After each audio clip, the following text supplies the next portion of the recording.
everybody. Welcome back to Gotta Get Running. I'm Phil Hargis, one of your co-hosts here.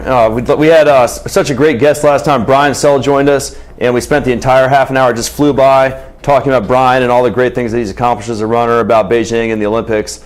That we had to invite him back for another show. We just had so much exciting stuff. So let me welcome back Chris Farley to the show. Chris, good to see you again. Thank you, Phil. And yeah, we're excited to have Brian back. And we didn't get into enough of his Beijing experience. I was out there in 2008, and I was actually in the stands, and it was just a thrilling experience for me. So I wanted to get it from somebody who actually participated. So we want to talk more about that. So glad to have Brian back. Thanks for having me again. Yep. Brian, welcome back to the show. So what were you doing out, just real quickly, what were you doing out in Beijing? Were you out there just to watch as a fan of the Olympics or for running? Yeah, as a fan of the Olympics, a fan of running, and I was fortunate enough to go with one of my vendors with the store. They took us out there, and actually went with me. My mom and I went, and it was an experience of a lifetime. And Beijing, like Brian touched on in the last segment, Beijing really did a phenomenal job with the entire experience for the athletes, it sounds like, and the fans who were there watching. And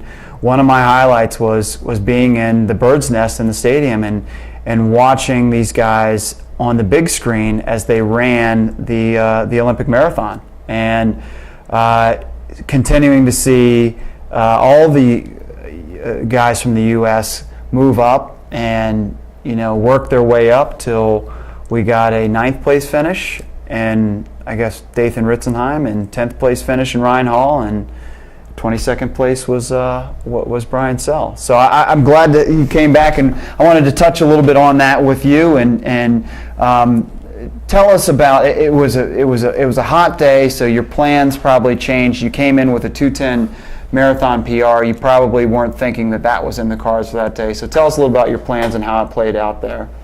Well, we significantly previewed the course on DVD. We went out to Colorado Springs to the Olympic Training Center out there for an entire week. We had scientists, Dr. David Martin from Atlanta, and Dan Bernadotte. He's a nutritional guy.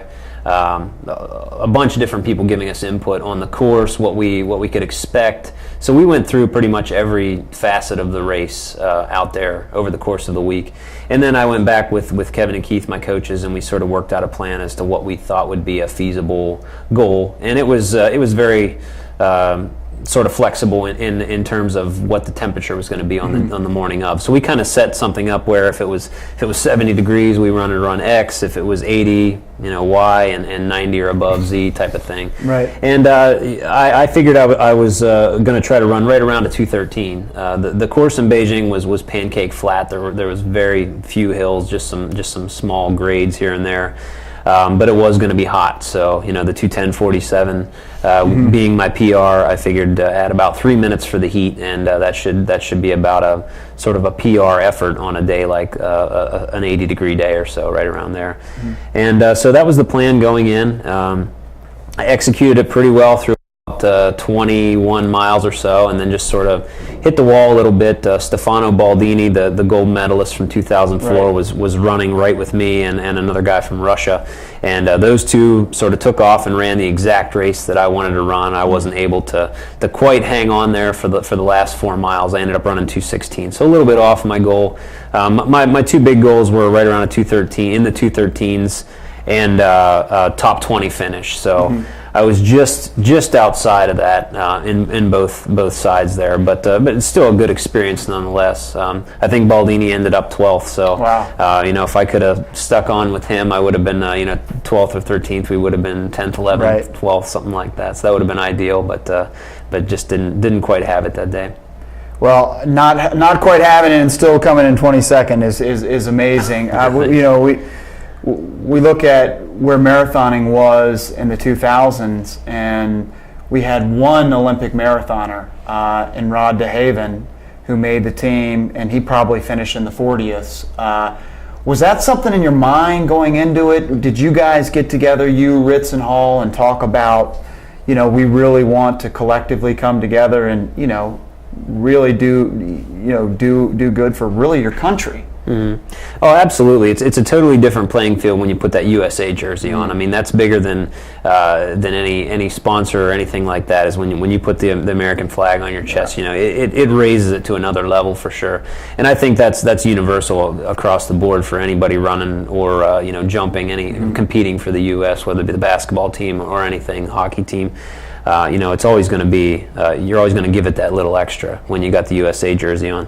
But I think that this had been on the horizon for quite a while because of sort of the state of American distance running, where if you were a 2:15 marathoner back in 2000, that was legit on the American scene. You were pretty good. You could probably get a decent sponsorship out of that. And the world record at the time was 206, 207, something like 206, I think at that point. So it was we were pretty far out of the playing field there. Right. And that was sort of the idea of the Hansons when they started their program, the Nike Farm Team. Now it's Macmillan Elite out there in Flagstaff. I think all of these groups, the Oregon Track Club, of course, they want to get us back up to that level that we were in the 70s and 80s, where we were competitive on a world level in track and field and in the marathon. And it is slowly starting to change. I mean, you can see in 2007, Ryan Hall ran 2:09, and Ritzenhein and I both ran 2:11s to make the team. Whereas in 2000, it was a hilly Pittsburgh course, but I think Rod ran about a 2:15, and he was our only qualifier. Now he won the trials of the 2:15. So it's good to see that the cream sort of rises to the top. Whereas if this guy back here gets this much better than this guy here, says, well, I got to get a little bit better here, and it's sort of a trickle down effect where everybody's going to raise their game. Did you have to pinch yourself when going back to you putting on the USA jersey? I mean, we just can't relate. I mean, he's putting on the jersey for the country. Do you pinch yourself? Do you say, I can't believe I was a 10-minute 2-miler in high school or 10-minute 3,200-meter runner in high school, and here I am expecting to go out and run basically that pace for the entire marathon representing my country? I mean, did you even kind of grasp it, or were you just in the moment, so you were just kind of mechanical at that point and doing it because that's what you've been doing? Yeah, I think I was more focused on the effort at hand. I mean, the Olympics is definitely a different playing field, but I had run Boston, Chicago. I had made a couple different world teams. I ran Helsinki World Championships in 2005, I think, or 2006. And so I was used to competing in the U.S. jersey on the world stage, but the Olympics was definitely. I mean, I definitely did think about that on the starting line. Kind of looking over, and here's Stefano Baldini, a gold medalist, next to me, and Garib from Morocco is to the left, and he's a 3-time world champion. So it was definitely sort of a. It was sort of a calming moment in some respects, because it was like, here I am, I made it. All that was worth it. I mean, running through the winters in Detroit and Pennsylvania has paid off, and it was sort of an aha moment type of thing. Well, how many starters were there for the Beijing Olympics, and how is it determined that the United States gets 3 marathoners for that specific Olympics? Yep. Well, the most that any country can send is 3, and then there's also a standard. I think it was right around 216 that athletes have to hit. So if a country has 3 guys that have run under 216 and they're the only 3 in the country, then they can send 3 if they want. But a lot of countries need to send an athlete that's probably not going to be competitive. So the U.S., that they're going to send 3 guys if they hit the standard, no matter what. And that's what happened back in 2000. Is only one guy was able to hit the standard that year. So that was pretty much how they qualify now. Teams like Kenya, Ethiopia, Morocco, they're always going to send 3 guys, because any one of those 3 guys can end up winning them an Olympic gold medal or silver or bronze. So the teams that probably aren't going to have a competitive guy probably won't send all 3 guys from a country. Wow, so you've reached the top of the mountain, you've run the Olympic Games. So now here we are in 2010. What's next? You still running, and have you obviously you're still running, but are you still racing and still looking to do some races? Yeah, I mean, I'm still running about 70 miles a week or so. Just 10 a day, just enough to keep the belly off and Right. and just enjoying it more. But I'm starting grad school in August at Penn State, so I'm definitely going to hold off on committing to anything real competitive in the next couple months, just to see how school is. School in undergrad was probably 90% running and 10% studying. Right, so right. That's kind of got to change now. But if I'm able to go to classes and get the grades that I need to, and I'm able to train and get back into a decent half marathon type of shape, then there's no telling what. I don't want to say never say never, Right. I guess, type of mentality. Right. Do you see yourself being still competitive with the best in the U.S.? Could you see yourself being that right now? Or? Yeah, it would be a process now to Right. come back. I mean, after the Olympics, I PR'd in the half right after the Olympics. That was a pretty decent race down in Houston. Mm-hmm. I ran a 1:02, and again, that was as a function of the U.S. the talent in the U.S. increasing. I won Houston in it was like 2005 or so in a 1:02:39, and I PR'd at like 1:02:36. Wow. In 2009, and I think I was 6th or 7th place. So 2009. So that's just the how decent the American field is getting. They're getting better every year. I would definitely run some low key races first and see where I'm at. I'd like to get down around the 105 low, 104 Right. mid half marathon shape before I would jump into anything super Right. big. But again, it's sort of never say never. I mean, Right. if I can get into shape, into that kind of shape, I don't see any reason why I wouldn't try to do some racing again. Even though he's one of your competitors, I guess, how exciting was it for you when like Ryan Hall was able to break the 1 hour barrier for the half marathon? Oh, it was amazing. I mean, that's just we're all cheering for each other. I think on the American side, because we all want to see the U.S. up there again, and so to see Hall run that, I mean, that was a world class time. That was definitely one of the top half marathon times in the world that year.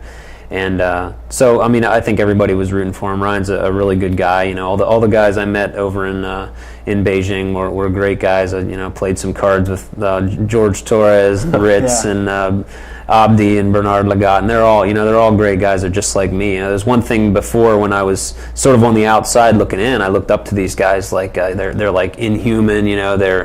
They're just their own type of guys. But after hanging out with them, you kind of see that they're just like you or me. They have the same struggles, injury problems, just like everybody. So it was pretty neat. It was pretty good experience. It must have just been absolutely surreal sitting there at the starting line with like just surrounded by all these guys, like you said. Yeah, it was Totally amazing. surreal. It was amazing. We started right in Tiananmen Square there, so you got the big temple with Chairman Mao right there. And History there and- it was something else. Yeah, luckily I got to tour around Beijing in 2001 when I was over there for the World University Games. I got over there for about 2 weeks, and we saw everything then, the Great Wall and all that stuff, and the markets and so forth. So this time it was just pretty much all business. I was just hanging out in the athletes village and just getting out and doing our runs and stuff like that. 22nd place, amazing. I think most of our followers and people watching the show would like to be 22nd place at their local 5K. Yeah. 22nd place in the Olympics was an amazing accomplishment. I would like you to relate, to our to the folks who watch the show, who aren't going to make the Olympic team.